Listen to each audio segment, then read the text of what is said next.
Olá, bem-vindos a mais um episódio do De Porta Aberta.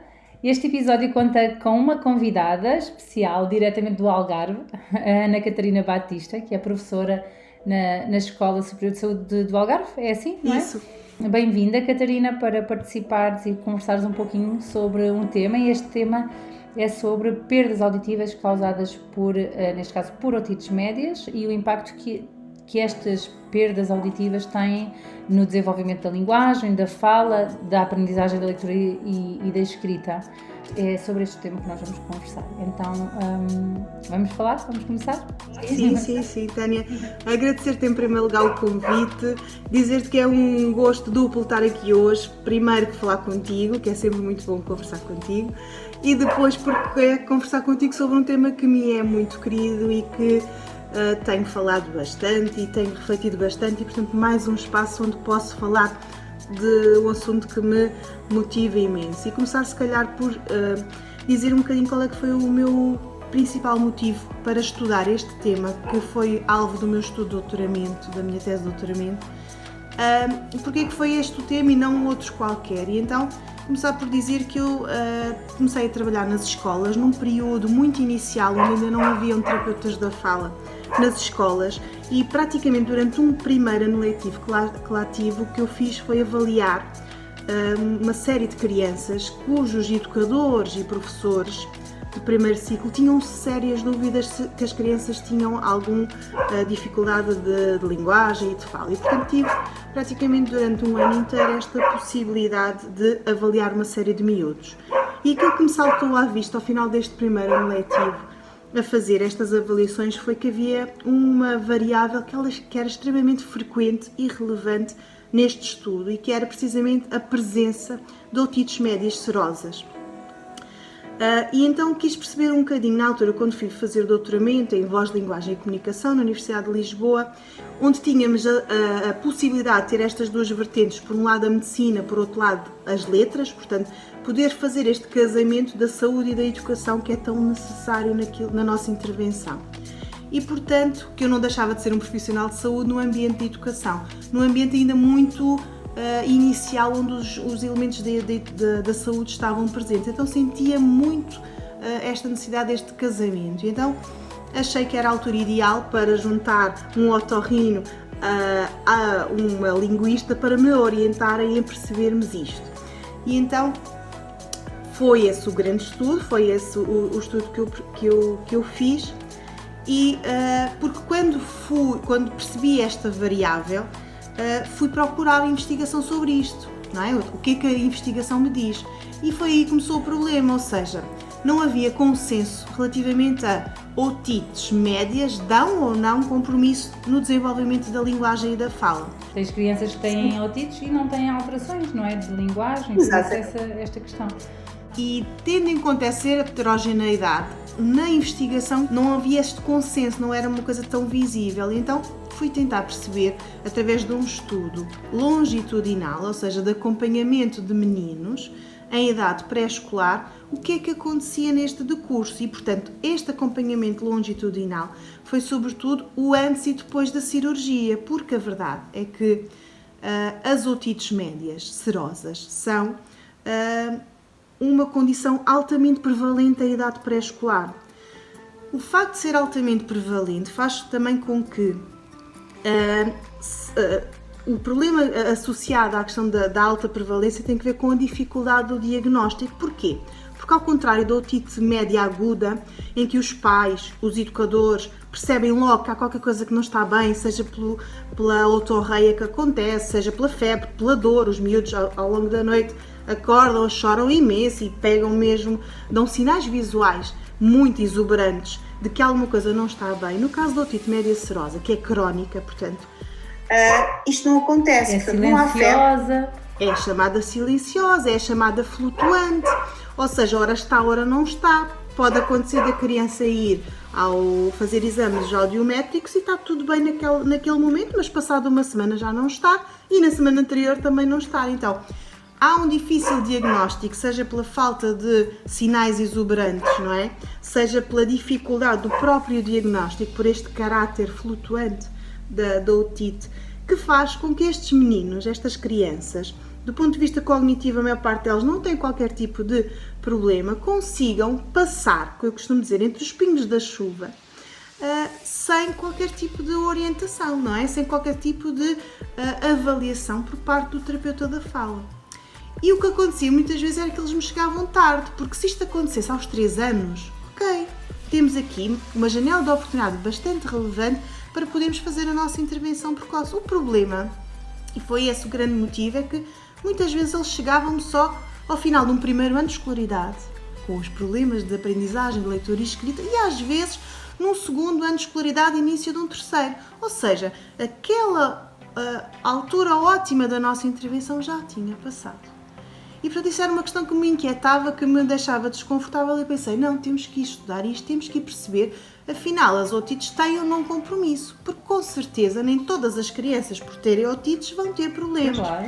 E o que aconteceu no meu estudo foi que quando eu comecei a pensar na parte da amostra, para mim estava claro ter 2 amostras, as crianças com otites e as sem otites. Pensava eu que isto era suficiente, mas não foi. Porquê? Porque quando eu comecei a avaliar os meninos que estavam para cirurgia, eu conseguia perceber outra variável que não me tinha percebido anos antes, que era o período de instalação, ou seja, quando é que estas crianças tinham começado com este historial. É tão importante isso que tu estás a partilhar, porque muitas vezes nós só olhamos, de facto, e tu vais concluir o teu pensamento, desculpa estar a interromper, mas porque acho que é mesmo importante reforçar que muitas vezes nós só olhamos para teve ou não esteve, teve uma, não teve uma, teve agora, não olhamos para estas outras variáveis que tu vais agora. Exatamente. E esta questão extremamente importante, que era um tema também que me dava já algum gozo, e eu li alguma coisa sobre isto, sobre os períodos críticos, sobre um cérebro em desenvolvimento, não é? E sobre a importância fundamental do primeiro ano de vida para a construção de tudo aquilo que é o sistema cognitivo e linguístico. E neste caso o input, a percepção dos sons da fala e da construção deste sistema. Exatamente. Portanto, antes que a criança produza a primeira palavra, todo o seu cérebro está a ocorrer uma série de aquisições, manifestações, desenvolvimento extremamente importante para que quando a criança produz a sua primeira palavra por volta de 1 ano, já está todo este trabalho feito. Ora, se houver um problema de input, à partida temos este processo contaminado, não é? E então esta questão de início antes ou depois do primeiro ano de idade foi uma variável extremamente importante que me fez repensar a metodologia e pensar, não posso ter um único grupo, não é? Porque eles têm manifestações, comportamentos diferentes, então eu tenho que ter 2 grupos experimentais. Um com o início das otites antes do primeiro ano de vida e outro com o início das otites depois do primeiro ano de vida. E, portanto, essa foi uma questão extremamente importante para diferenciar. O que é que eu sei hoje? Se eu tivesse tratado todos da mesma forma, no mesmo grupo, provavelmente os efeitos que eu identifiquei no grupo com instalação precoce não teriam sido manifestamente observados. Porquê? Porque as crianças que tiveram o seu desenvolvimento, o seu primeiro ano de vida imunes ou sem episódios de otites, conseguiram estabelecer todo aquele desenvolvimento da parte das categorizações fonéticas, do processamento fonológico, todo esse processo decorreu normalmente, que fez com que eles se aproximassem do grupo de controle.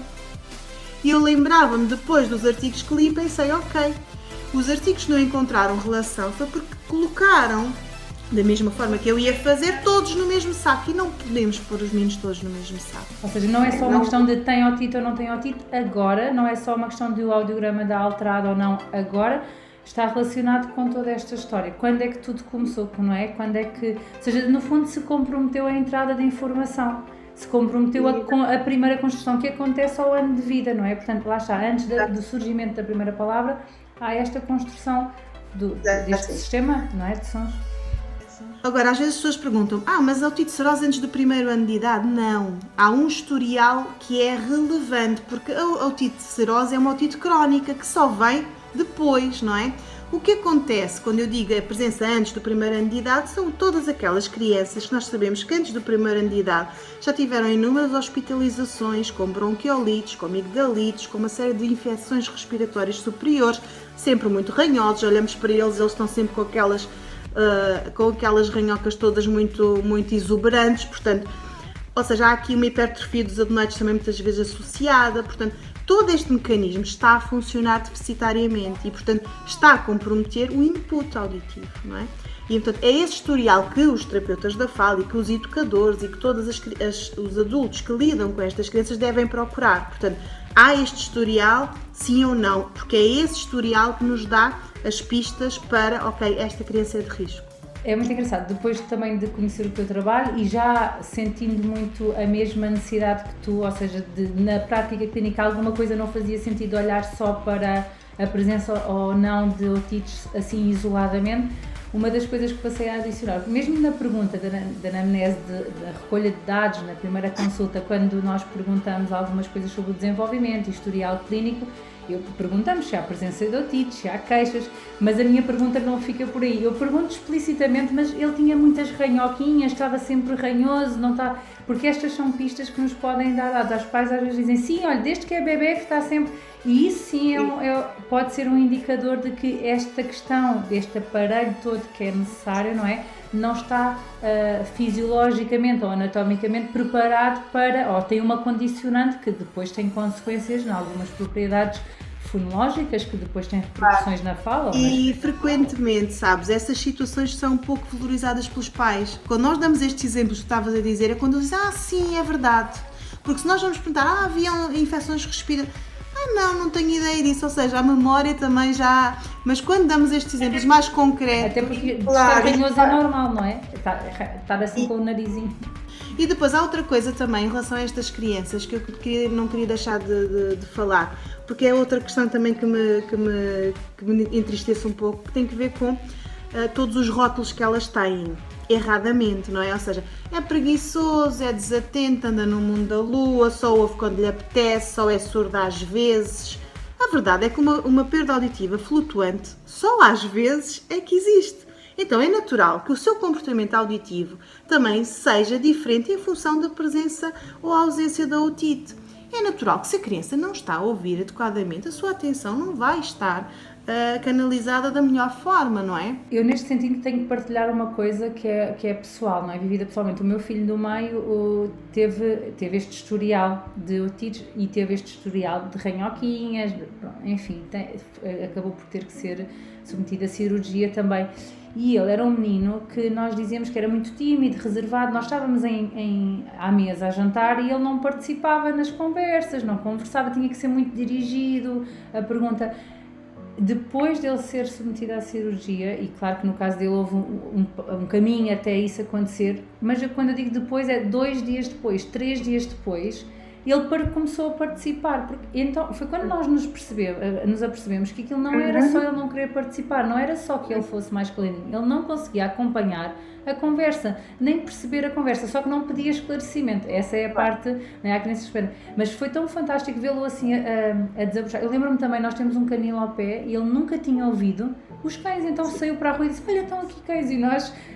Foi claro a perda de informação que ele tinha. Foi bem Sabes, claro. Nós habituamos também a que quantificamos as perdas, as perturbações e no caso da perda auditiva associada à otite, ela é uma perda ligeira a moderada, sendo na maior parte das vezes ligeira. Ora, uma perda ligeira anda ali entre os 20 e os 40 dB. Parece uma coisa simples, só que é o problema de que entre os 20 e os 40 dB é onde se situa as frequências da fala, não é? Então, se eu não consigo discriminar corretamente e aquilo que eu ouço às vezes são coisas inconsistentes, então eu não vou dar interesse.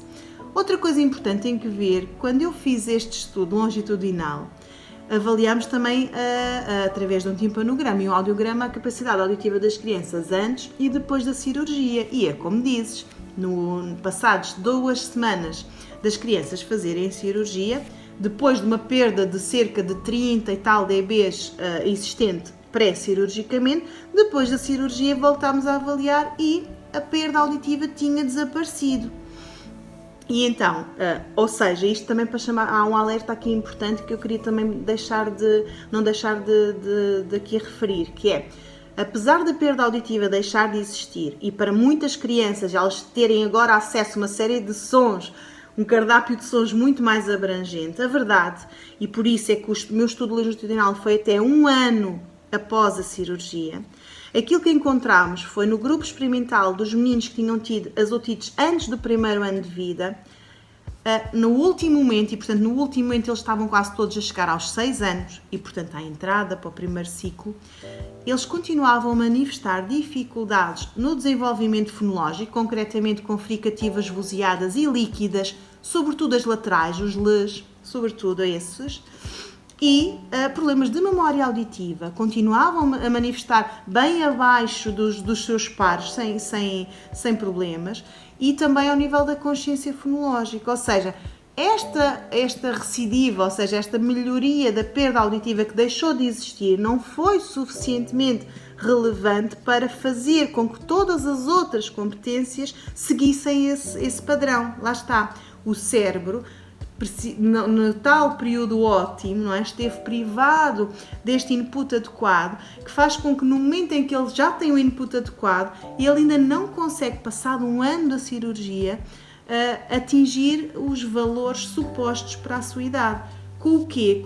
Com o grande problema, e são crianças de risco para a aprendizagem da leitura e da escrita. São crianças de risco para uma possível perturbação do processamento auditivo, ok? E, portanto, temos aqui uma série de questões que nos obrigam a ter esta importância, a ter este cuidado com este tipo de crianças e também chamar a atenção da comunidade médica, e esse tem sido também um objetivo do meu trabalho, mostrar aos otorrinos, sim senhor, a operação é muito importante, mas ela não resolve o problema da criança. Portanto, a criança continua a precisar de uma avaliação e de uma intervenção em terapia da fala, e portanto esse é um aspecto também extremamente importante, porque os médicos, sobretudo os otorrinos, consideram que se o problema da otite foi resolvido, a perda foi resolvida, então já não precisa de intervenção, o que é errado. Eu estou aqui a pensar num exemplo claro de uma prova de discriminação fonológica que nós podemos passar, em que pedimos à criança para dizer se vaca e faca são iguais ou diferentes. Isto pode-se manter mesmo já com a condição auditiva assegurada, não é? E não significa que porque aquilo que ficou na sua representação fonológica pode estar alterada, para além das questões auditivas também, não é? Da estimulação auditiva, que também pode ter ficado, ou seja, tudo o que é cognitivo pode precisar de estimulação, apesar de fisiologicamente já estar a funcionar. E por isso é que muitas vezes as mães destes meninos dizem, olha, ele agora já fala bem, mas ele agora está a escrever como falava. Exato. Não é? Ou seja, há aqui um contínuo que, ok, a oralidade melhorou, mas agora que está a ter acesso ao código escrito não está a conseguir. Então, não ficou tudo totalmente reorganizado no seu potencial máximo. Catarina, obrigada pela tua partilha e por esta conversa boa. Até ao próximo episódio a todos e obrigada por nos estarem a seguir. Obrigada.